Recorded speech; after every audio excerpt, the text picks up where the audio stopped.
Good morning. I'm Herbert Lout, one of the elders here, and on behalf of our pastor, Jim Mitchell, and our session, I'd like to welcome everyone who's worshiping with us today, both here and online. We've got a couple of announcements we'd like to make before we get into the worship. Barbara, if you'd come up, please.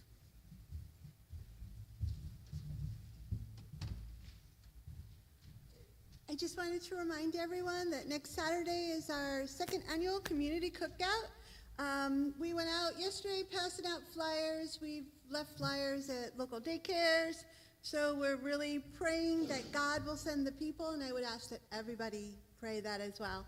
And also, if you can bring some soda and water and put it in ice for us. And also, you have a flyer in your bulletin.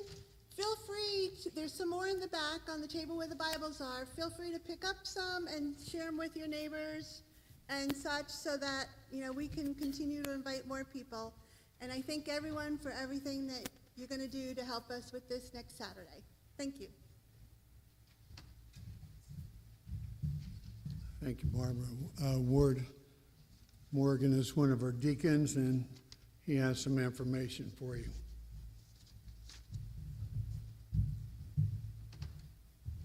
Good morning, everyone.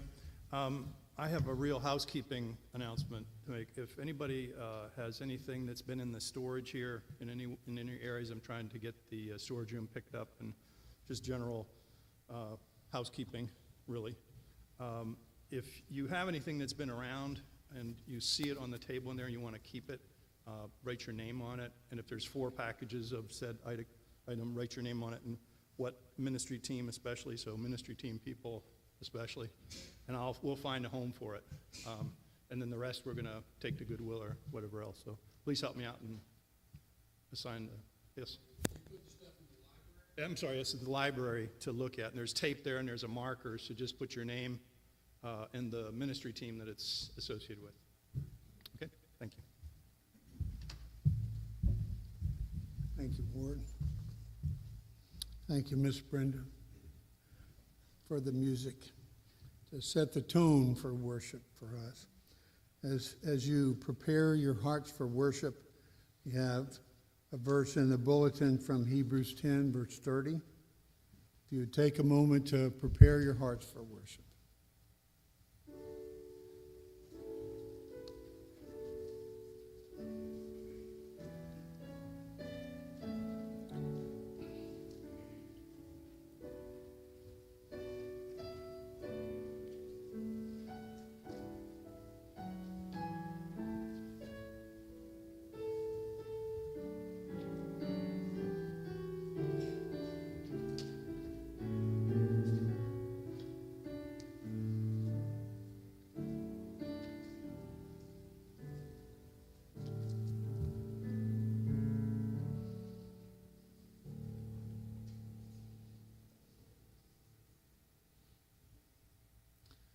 Our call to worship this morning is from Psalm 46 at verses 1 through 7. To the choir master of the sons of Korah, according to Alamoth, a song. God is our refuge and strength, a very present help in trouble. Therefore we will not fear, though the earth gives way, though the mountains be moved into the heart of the sea, though its waters roar and foam, though the mountains tremble at its swelling. There is a river whose streams make glad the city of God, the holy habitation of the Most High. God is in the midst of her, she shall not be moved. God will help her when morning dawns. The nations rage, the kingdoms totter, he utters his voice, the earth melts. The Lord of hosts is with us, the God of Jacob is our fortress.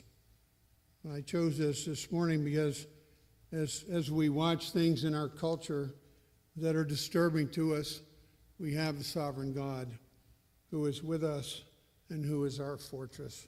And let us worship him as we sing, God is our refuge and our strength, Trinity hymnal number 40. Please stand and let's sing this together.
Let's pray. Lord God, you are the Lord of hosts. You are a sovereign God. And Lord, as we look around us and we sometimes are afraid, we pray that by your Spirit you would enliven our hearts, that we would rejoice and know that you are King. And we come to worship you today. We thank you that we may gather here in this house that you have provided for, and that we may worship you in spirit and in truth. Lord Jesus, we thank you that you have given your life as a sacrifice to pay a price that we couldn't pay for our sins. And Holy Spirit, that you have called us to be yours. We pray that, Spirit, you would be with us now. Help us to worship you in our hearts and not just in our heads. And we ask it in the name of our Savior Jesus, who taught his disciples to pray, saying, Our Father, who art in heaven, hallowed be thy name. Thy kingdom come, thy will be done, on earth as it is in heaven. Give us this day our daily bread, and forgive us our debts, as we forgive our debtors. And lead us not into temptation, but deliver us from evil. For thine is the kingdom, and the power, and the glory forever. Amen. Please be seated.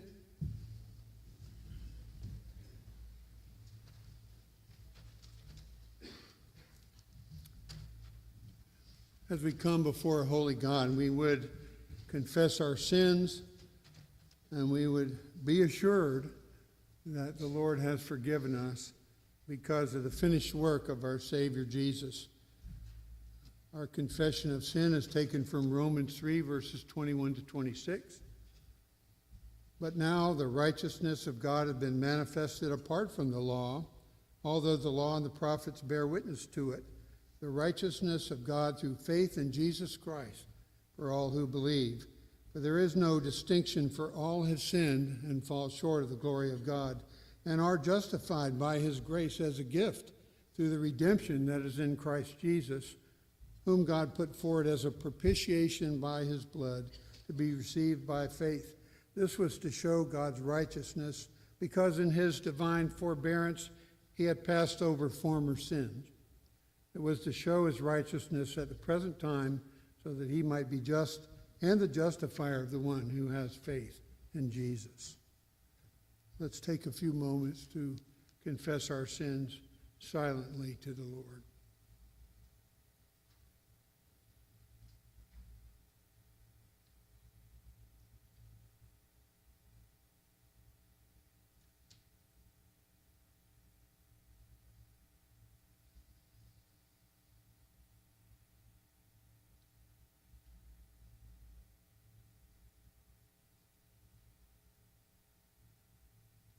In Jesus' name we pray. Amen. Our assurance of pardon is from Hebrews 10, verses 11 through 13. And every priest stands daily at his service, offering repeatedly the same sacrifices, which can never take away sins. But when Christ had offered for all time a single sacrifice for sins, he sat down at the right hand of God, waiting from that time until his enemies should be made a footstool for his feet. For by a single offering he has perfected for all time those who are being sanctified. Confession of faith is from the Heidelberg Catechism, question 1. Please stand. And I'll read the question, and we all will read the answer. What is thy only comfort in life and death? That I, with body and soul, both in life and death, am not my own, but belong unto my faithful Savior Jesus Christ, who with his precious blood hath fully satisfied for all my sins, and delivered me from all the power of the devil, and so preserves me that without the will of my heavenly Father, not a hair can fall from my head. yea, that all things must be subservient to my salvation, and therefore, by his Holy Spirit, he also assures me of eternal life and makes me sincerely willing and ready henceforth to live unto him. Please be seated, and will the children come forward for the children's sermon?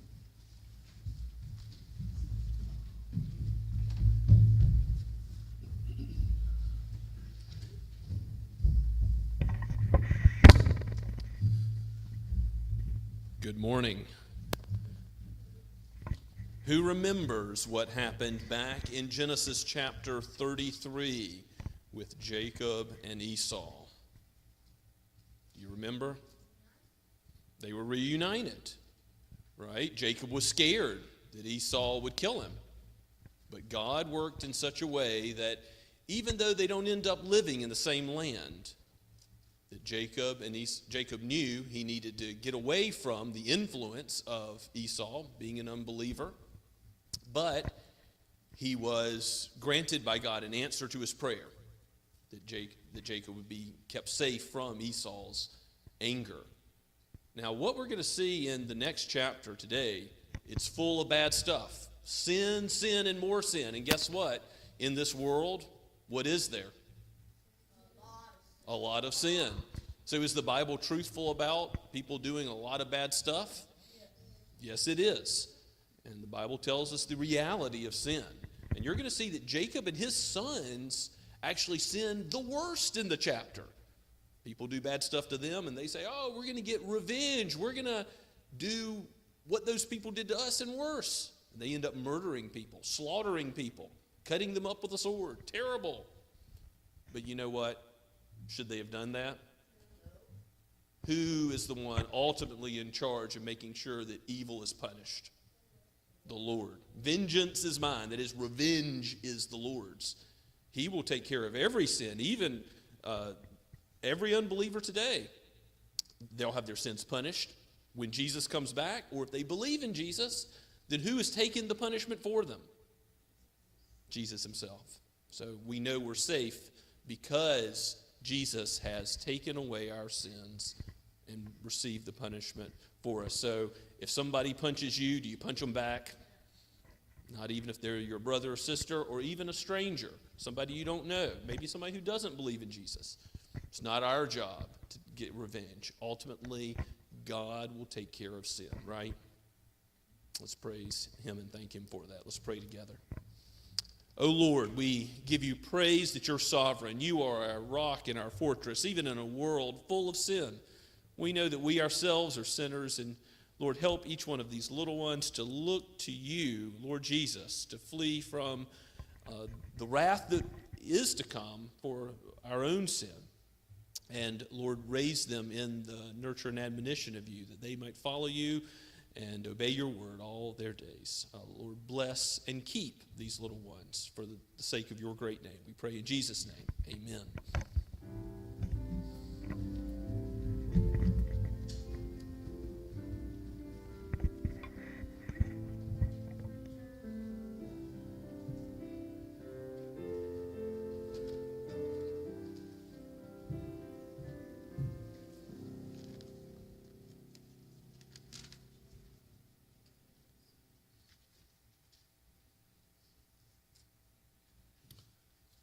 Our scripture reading today is taken from Romans 12, actually the entire chapter, verses 1 through 21.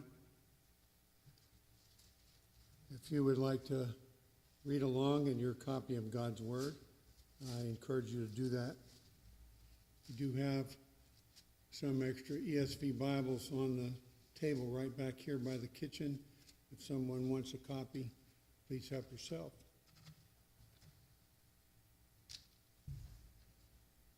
Romans 12, verses 1 through 21. I appeal to you, therefore, brothers, by the mercies of God, to present your bodies as a living sacrifice, holy and acceptable to God, which is your spiritual worship. Do not be conformed to this world, but be transformed by the renewal of your mind, that by testing you may discern what is the will of God, what is good and acceptable and perfect. For by the grace given to me, I say to everyone among you, not to think of himself more highly than he ought to think, but to think with sober judgment, each according to the measure of faith that God has assigned. For as in one body we have many members, and the members do not all have the same function, so we, though many, are one body in Christ, and individually members one of another, having gifts that differ according to the grace given to us, let us use them. If prophecy, in proportion to our faith.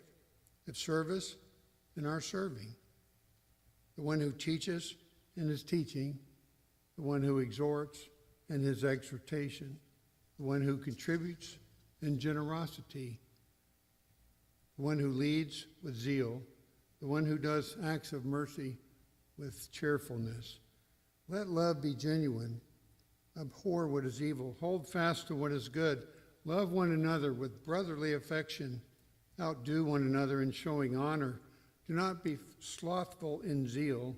Be fervent in spirit. Serve the Lord. Rejoice in hope. Be patient in tribulation. Be constant in prayer. Contribute to the needs of the saints and seek to show hospitality. Bless those who persecute you. Bless and do not curse them. Rejoice with those who rejoice. Weep with those who weep. Live in harmony with one another. Do not be haughty, but associate with the lowly. Never be conceited. Repay no one evil for evil, but give thought to do what is honorable in the sight of all. If possible, so far as it depends on you, live peaceably with all. Beloved, never avenge yourselves, but leave it to the wrath of God, for it is written, "Vengeance is mine, I will repay," says the Lord. To the contrary, if your enemy is hungry, feed him. If he is thirsty, give him something to drink. For by so doing, you will heap burning coals on his head. Do not be overcome by evil, but overcome evil with good. This is the word of the Lord. Grass and the flowers fade, but the word of our God stands forever.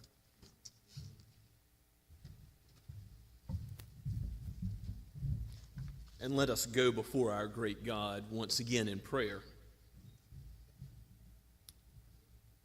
O Father, Son, and Holy Spirit, how majestic is your name in all the earth, for you have made it all, and you have designed it for your own ends, for your glory. For from you and through you and to you are all things. To your name be the glory forever. Even as the angels adore you in heaven, you are the one who was and who is to come. O Lord, lift up our tongues to join with them in declaring and singing your praise. You alone are worthy, Lord. All the gods that mankind makes are unworthy to be praised and glorified, but your character is perfect, and you are a God not only who is created, but who is redeemed through the one mediator between God and man, the Lord Jesus Christ. And how thankful we are for you, Lord Jesus, and for sending your Spirit. May you minister your word today. Let it not return void, but accomplish every purpose that you have for it. Convert the lost. Sanctify your children in the truth. Build us up by the word as a people. Let those who we meet at next Saturday's cookout in our neighborhoods, in our workplaces, let those that you place us in contact with see the light of the gospel at work in us. And Lord, draw as the gentle shepherd that you are, those who are your sheep to yourself, and expand and extend your kingdom just as you have done in days before. Continue to be at work now, that your name would be glorified through the word taking its effect, for it is sharper than any two-edged sword. It knows us better than we know ourselves. O Lord, you are able to convict us of sin where we need it, to encourage us where we need it, to show us the ways of righteousness, and lead us along the paths that are everlasting. So bless your people today by your word. Bless all who hear. Lord, we pray this knowing that you are a sovereign God. You are a fortress and a high tower. You protect those who trust in your flawless word. And So we know that in the world, many people call good evil and evil good, but we know that you declare rightly. So lead us not according to our own understanding or the understanding of our culture, but according to your word. Lord, teach our children to look to you for answers about marriage and gender and life. We think of all that is being corrupted, and we plead with you, Father, have this generation teach the next and their children after them, that they would remember your commandments, and so take joy in the things that are true and praise your name for it. We thank you, Father, that you have been at work amongst us, that you are raising up another generation in the truth. We thank you for parents committed to that. Give them perseverance in that task. Give them grace and patience and wisdom in that task. Father, we ask also that you would be with those who have not yet trusted in the Lord or made that profession of faith clear. Guide their steps. We pray for those who have spouses who have not yet come to know the Lord Jesus, and pray, O Holy Spirit, that you would do a mighty work and give the new birth so that your name would be glorified and so that this family as a unit might seek after you and your face continually. We praise you, O Lord, for you are worthy to be praised. Even those saints in older age among us, Lord, we recognize your goodness and how you have served them faithfully so many years. Let them run the race with endurance to the very end. Lord, give them perseverance over the temptations of the world, the flesh, and the evil one. Father, make it plain that your word at work in them is an example for others to follow. We thank you, Father, for such saints among us. We do pray for those saints who are taking your gospel to the ends of the earth. We pray for the Goodmans, for the Cottons, for the Brickies, for the Seed Ministry in Rwanda with Lee Shelnut. We pray for the hospital in Sahiwal, Pakistan. Let deeds of love and mercy flow out with the gospel to those who are caught in Islam there in the darkness of that false religion. Lord, we pray that you would bless our neighbors who struggle with material needs, who are hungry and need food to eat. Would you make us a part of the solution? Lord, aid those who are in need of shelter. We pray for those in the Home of Hope and Hope's House. Bless those men and women who are being ministered to. Minister the gospel to them as well, and aid us in coming to have deeper relationships with them, that they might see the love of Christ and how we treat one another in the church, and how that love even extends to those outside the household of God.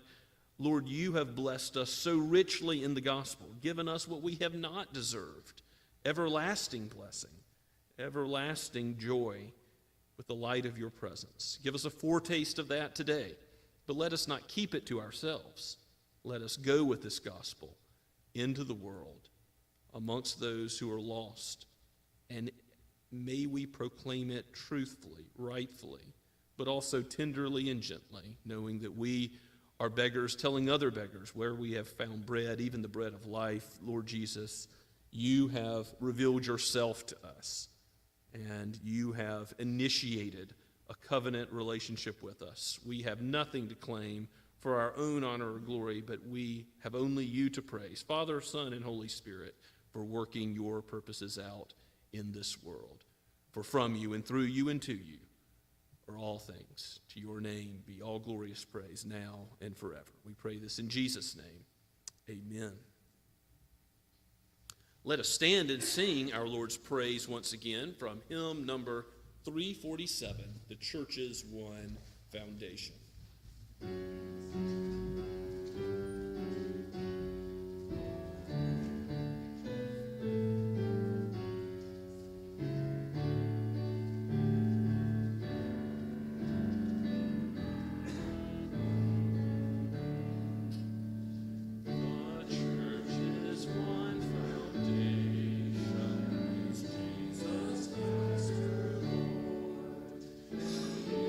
His new creation.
Let us pray. Heavenly Father, we give you thanks for all the blessings you give us. We thank you for the scripture you've given us. We especially thank you for your Son, Jesus Christ, who died for our sins. We ask that you will accept these tithes and offerings, that you will bless and multiply them, and be used to further your glory.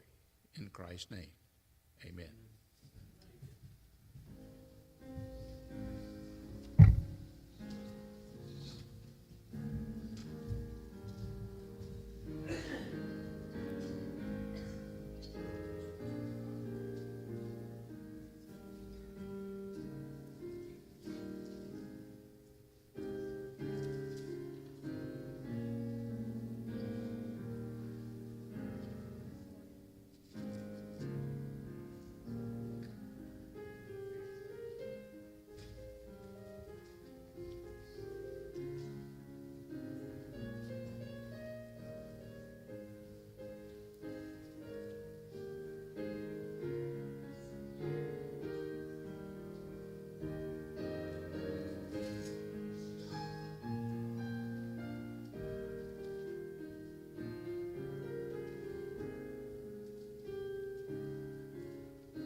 Please be seated and take your copy of God's Word and turn with me to Genesis chapter 34. As I mentioned to the children, this is a chapter full of sin, full of difficult material that is tough to read, and yet Paul says in Acts chapter 20 that he did not shrink back from declaring the whole counsel of God. And so that is my job today as your minister, to bring you all portions of God's Word, even that which is more difficult, which clearly this chapter is, as it's full of sin. We see that Jacob already has God at work in his life. He's been changed. His name is now Israel. And yet, though he's justified, the sanctification process takes time. And we've already seen Jacob make some mistakes. He settled last chapter in Shechem. And we'll see that's a very bad decision. God's going to tell him next chapter to go all the way to Bethel, where he first revealed himself to him. But because he settled in Shechem, he's going to deal with the influence of unbelievers and living near the Canaanite people, the Shechemites that live there. And we're going to see what chain reaction of sin has to be dealt with. God is sovereign over this. Even the fact that the Bible records this, we ought to be heartened by, because A, it shows us the reality of sin and all of its gory unpleasantness, but also it's recorded by Moses, the human author. Moses is of the tribe of Levi, and nobody's going to come out of this chapter looking good, but certainly Simeon and Levi, the two that do the most heinous, murderous acts at the end of the chapter, look the worst. And yet God, in his sovereignty, has lessons for us today. He's included this word to teach us more about Christ, more about sin and our need of him, also more about his sovereign purposes. He corrects, he encourages us on the way of righteousness, even with chapters such as this. So let us give our attention to what Moses wrote down, and the Holy Spirit has breathed out for each of us today. The whole of chapter 34, starting at verse 1. Now Dinah, the daughter of Leah, whom she had borne to Jacob, went out to see the women of the land. And when Shechem, the son of Hamor the Hivite, the prince of the land, saw her, he seized her and lay with her and humiliated her. And his soul was drawn to Dinah, the daughter of Jacob. He loved the young woman and spoke tenderly to her. So Shechem spoke to his father Hamor, saying, "Get me this girl for my wife." Now Jacob heard that he had defiled his daughter Dinah, but his sons were with his livestock in the field. So Jacob held his peace until they came, and Hamor, the father of Shechem, went out to Jacob to speak with him. The sons of Jacob had come in from the field as soon as they heard of it, and the men were indignant and very angry because he had done an outrageous thing in Israel by lying with Jacob's daughter, for such a thing must not be done. But Hamor spoke with them, saying, "The soul of my son Shechem longs for your daughter. Please give her to him to be his wife. Make marriages with us. Give your daughters to us, and take our daughters for yourselves. You shall dwell with us, and the land shall open to you. Dwell and trade in it, and get property in it." Shechem also said to her father and to her brothers, "Let me find favor in your eyes, and whatever you say to me I will give. Ask me for as great a bride price and gift as you will, and I will give you whatever you say to me. Only give me the young woman to be my wife." The sons of Jacob answered Shechem and his father Hamor deceitfully, because he had defiled their sister Dinah. They said to them, "We cannot do this thing to give our sister to one who is uncircumcised, for that would be a disgrace to us. Only on this condition we will agree with you, that you will become as we are by every male among you being circumcised. Then we will give our daughters to you, and we will take your daughters to ourselves, and we will dwell with you and become one people. But if you will not listen to us and be circumcised, then we will take our daughter, and we will be gone." Their words pleased Hamor and Hamor's son Shechem, and the young man did not delay to do the thing, because he delighted in Jacob's daughter. Now he was the most honored of all his father's house. So Hamor and his son Shechem came to the gate of their city and spoke to the men of their city, saying, "These men are at peace with us. Let them dwell in the land and trade in it, for behold, the land is large enough for them. Let us take their daughters as wives, and let us give them our daughters. Only on this condition will the men agree to dwell with us to become our people, when every male among us is circumcised, as they are circumcised. Will not their livestock, their property, and all their beasts be ours? Only let us agree with them, and they will dwell with us." And all who went out from the gate of the city listened to Hamor and his son Shechem, and every male was circumcised, all who went out of the gate of his city. On the third day, when they were sore, two of the sons of Jacob, Simeon and Levi, Dinah's brothers, took their swords and came against the city while it felt secure, and killed all the males. They killed Hamor and his son Shechem with the sword, and took Dinah out of Shechem's house and went away. The sons of Jacob came upon the slain and plundered the city, because they had defiled their sister. They took their flocks and their herds, their donkeys, and whatever was in the city and the field, all their wealth, all their little ones and their wives, all that was in the houses, they captured and plundered. Then Jacob said to Simeon and Levi, "You have brought trouble on me by making me stink to the inhabitants of the land, the Canaanites and the Perizzites. My numbers are few, and if they gather themselves against me and attack me, I shall be destroyed, both I and my household." But they said, "Should he treat our sister like a prostitute?" Let us pray and ask for God's help. Oh Lord, we tremble when we read these words, and yet we know that you are a holy, holy, holy God. You cannot dwell with sinners. And so we must look at our own lives, our own hearts, and confess that we are unworthy of your grace, of your salvation.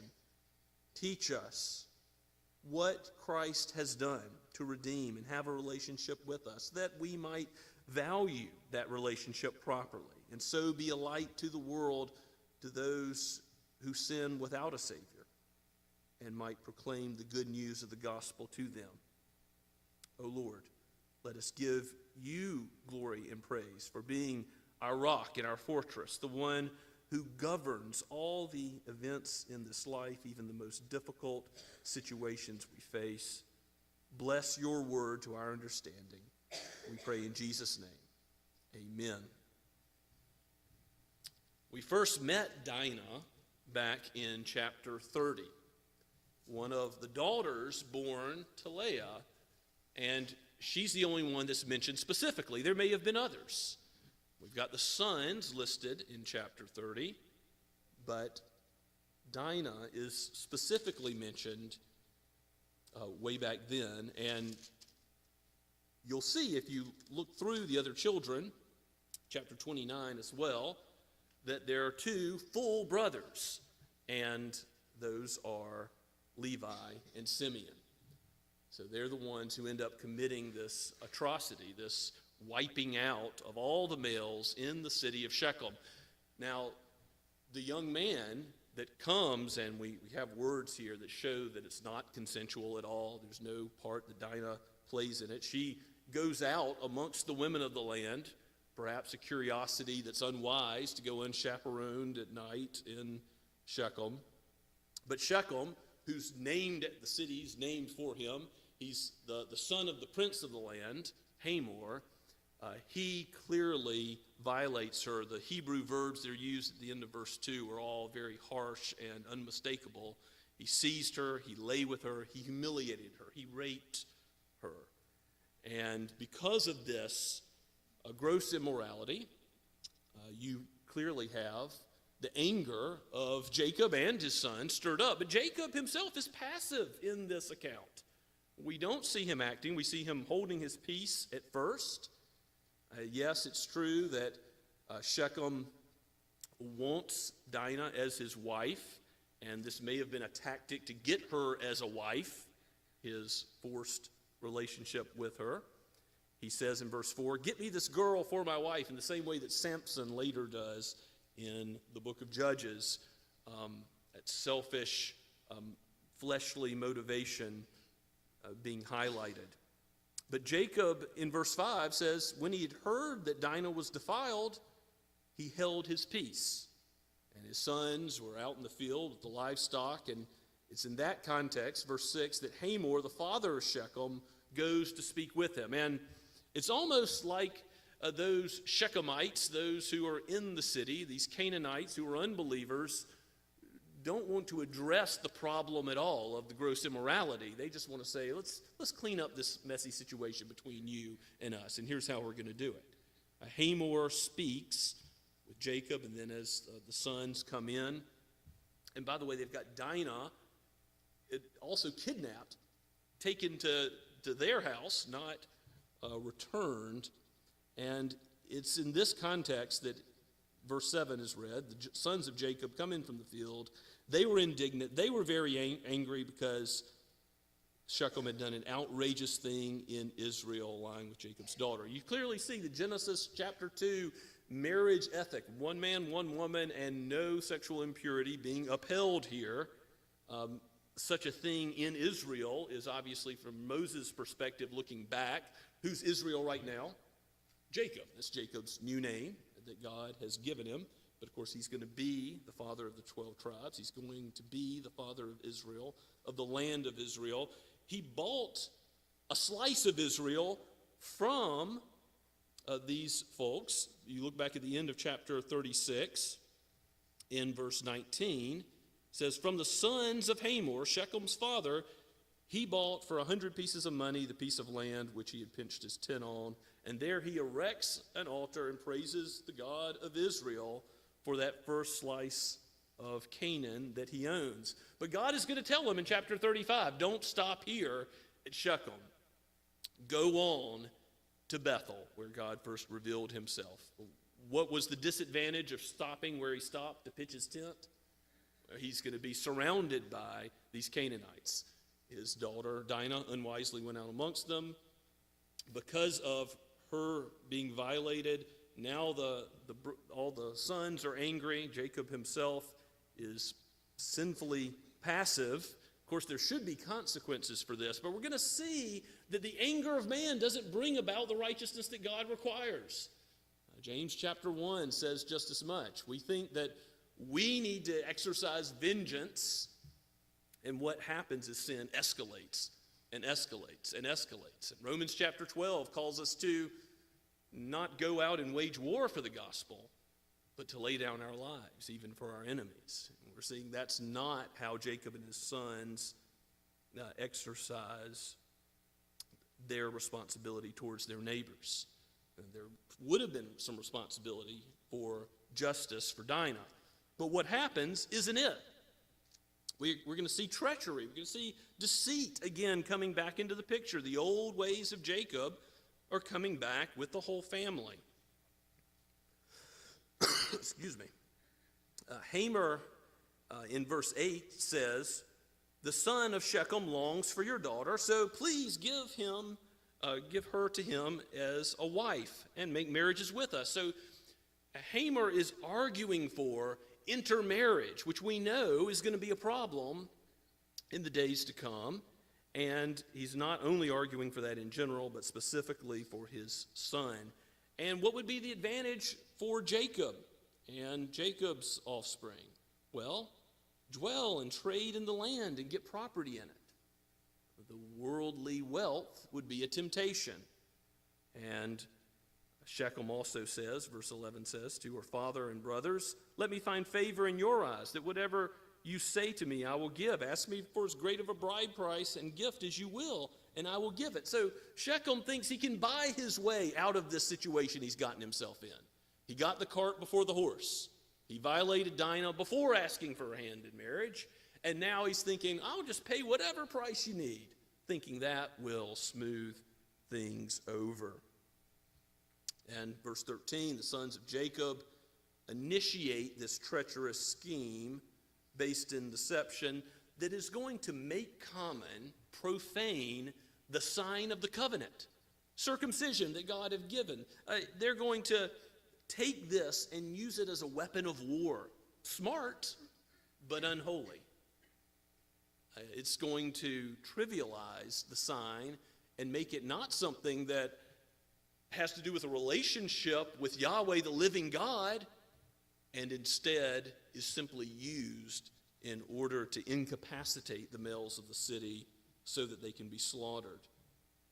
They said in verse 14 and following that, we can't possibly intermarry with you unless you're circumcised. And imagine the Shechemites going back and saying, okay, we got to convince the whole city to be circumcised so that the prince of the city's son can marry the woman that he lusts for. Certainly a hard argument, but they use wealth. And they say, look, if we do this, we're going to be able to get and become wealthy based off of Jacob and his offspring. And ultimately, they're persuaded by that. The words of Hamer and Hamer's son Shechem pleased those in the city, we're told in verse 18.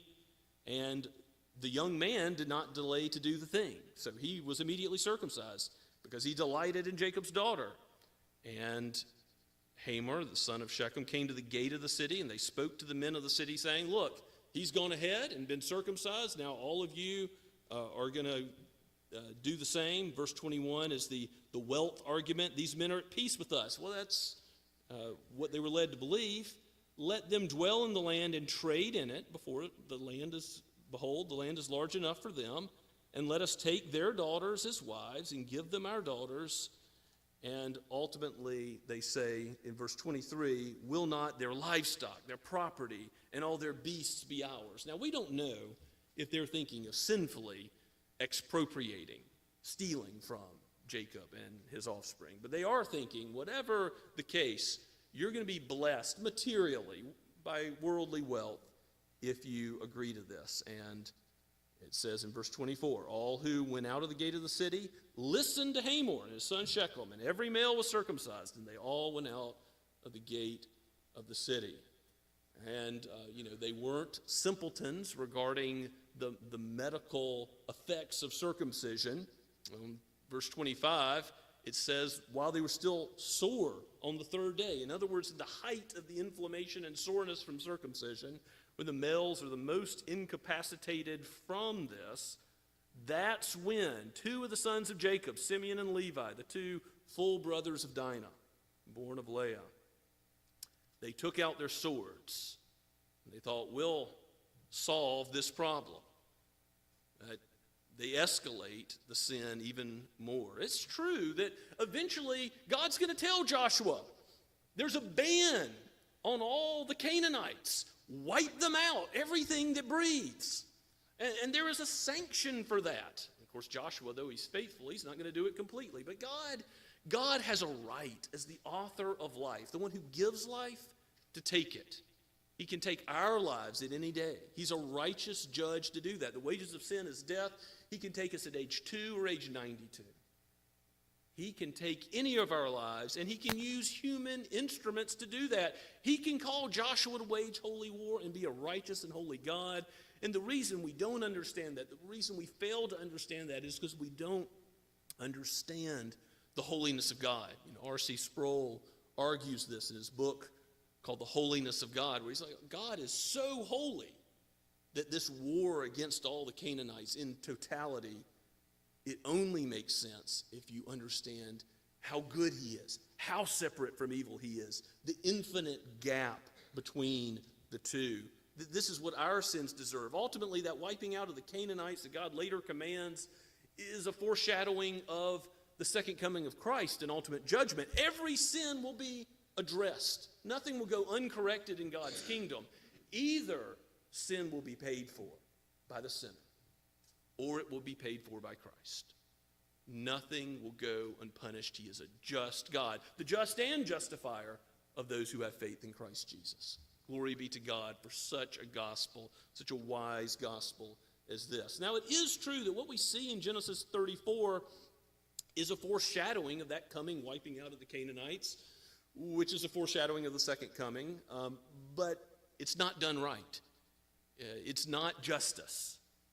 It's not lex talionis, an eye for an eye, a tooth for a tooth, the standard of justice in the Mosaic Law. It is too soon. Remember that the sins of the Amorites were not yet where God wanted them to be. He was patient with all the various Canaanite clans. He says in Genesis chapter 15 that he wasn't ready to judge them yet. And he hasn't called for holy war. This is something that Simeon and Levi took upon themselves. They said, vengeance is ours, we'll take care of it. And they should have said, vengeance belongs to the Lord. How easy it is to think that our anger can accomplish the righteousness of God for him. No, let it not be so. Put away all filthiness and rampant sin from amongst you. Again, James chapter 1 applies here. The household of God should have been the beacon of light in a sinful situation. And instead, Jacob's sons are participating in the darkness and escalating the darkness worse than the unbelievers. Now, the unbelievers, we expect to act like unbelievers. Doesn't excuse the horrible things they've done. No. But believers, those who have a relationship with Yahweh, those who know the living God and have seen him act, and they've just been saved from Esau's hand and from death. And this is how Levi and Simeon act, and of course how Jacob is. Looks like they're all complicit in this because they're all part of the deception.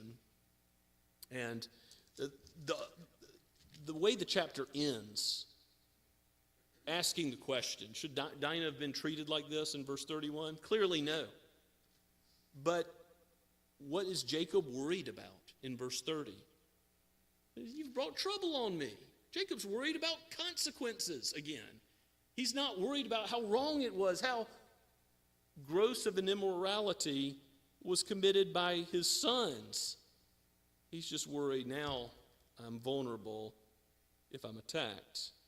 But this isn't the last that Jacob thinks about this incident.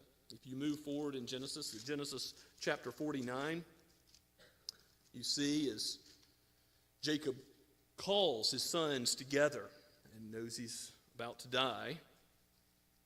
In verses 5 through 7, Simeon and Levi are addressed specifically. And Jacob prophesies about them. And it's clear that he's thought about this incident ever since it happened. Read what God's word says. Simeon and Levi are brothers. Weapons of violence are their swords. Let my soul come not into their counsel. O my glory, be not joined to their company. For in their anger they killed men, and in their willfulness they hamstrung oxen. Cursed be their anger, for it is fierce, and their wrath, for it is cruel. I will divide them in Jacob and scatter them in Israel. You see, that's a right interpretation, a God-inspired interpretation of what's just happened. Their anger, it was cruel. Their wrath, it's fierce. It's wrong. It's cursed. Cursed of God. And ultimately, they'll be scattered because of it. The violence that they laid down was not what God would have them lay down. How does the Lord want us to view our lives as believers? As suffering, being a part of it? Because Christ suffered, we should also expect to suffer. We don't go to war to expand God's kingdom. Instead, we lay down our lives, even suffering at the hands of enemies, sinners who are doing what their nature inclines them to do. We have the opportunity to minister in a way that reflects Christ's love, who said on the cross as he was dying, Father, forgive them, for they know not what they do. They don't understand the extent of it. They don't understand the extent of your holiness that they're offending. Jesus prayed for his enemies. Later, the early church does the same. Stephen, as he's being stoned to death, prays for his enemies. Can we not also pray for and act in the best interest of our enemies when we're treated unfairly at work, when we have a neighbor who is out to get us and not willing to treat us in the way that we should be treated? God has called us to study all of his word, the whole counsel of God. Yes, there's some negative examples here. There's some things to avoid. But ultimately what we see is that God is sovereign over these events, and he's building his church.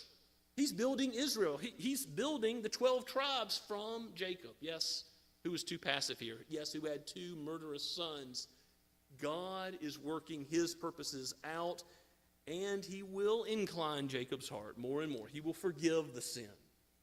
And he will incline Jacob's heart more and more to sanctification, to trust in his word, to believe his word, to know that the relationship he has with the living God is all important, that the sign matters, that it's not just a weapon of deceit and destruction. May God give us a similar view. We might think baptism is just something to do for social reasons, have the family in. No, this is the sign of the covenant. Value it highly. Love the sign for what it represents, faith in Christ and forgiveness of sins. We deserve destruction. If you don't get anything else out of this text, get this. We deserve what the Canaanites got. We deserve death. But through Christ, we have everlasting life before the face of God. We will know the God of Abraham, Isaac, and Jacob. We will see his face and dwell with him forever. Enjoy and rejoice in him for the salvation that he completely gave to us, the undeserving sinners. Let's pray and thank him for that. Father, we give you praise for your word, that it is flawless, that it even records the flaws of your people and sinful human beings. Give us hearts that seek after the Lord Jesus, to be a light in a dark and dying culture. We thank you, Father, that you have changed us. You have justified us. We are righteous in your sight, and you are in the process of sanctifying us in the truth. Be about that work now. May your Spirit be active so that we would treat even those who mistreat us as you have called us, to bless those who curse, and to lay down our life, so that all your sheep might be brought in, and so that you, the God of justice, would be just and justifier of those with faith in Christ Jesus, and ultimately show your holiness on the day of his return. For we pray this in Jesus' name. Amen. Let us respond now to God's word from the Blue Notebook number 24. There is an everlasting kindness. Let's stand as we sing.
May the God of all compassion give you beautiful feet to spread his gospel of peace.